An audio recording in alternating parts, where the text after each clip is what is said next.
Tell me, what is the basic difference between a village and an urban center? See, in geography, you have to study these things now.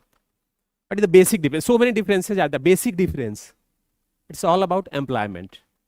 Means agriculture centric employment, non-agriculture centric employment. आपने बोला था, but only employment you have told ना.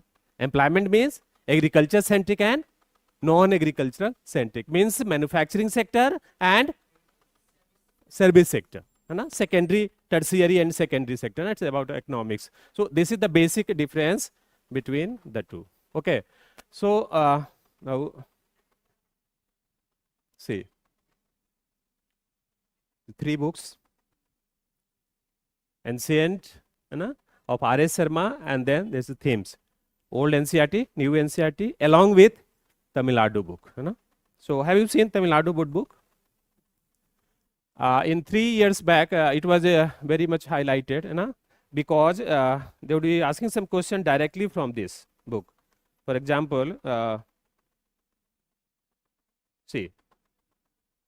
The geographical features and their impact on history.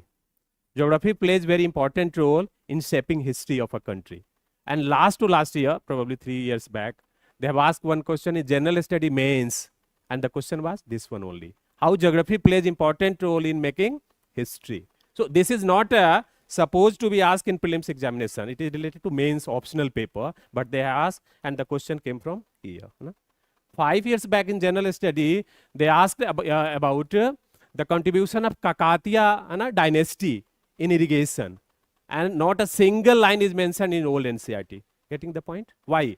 Because old NCERT writer deliberately, or you can say undeliberately, they have sidelined something. Now UPSC is focusing on that.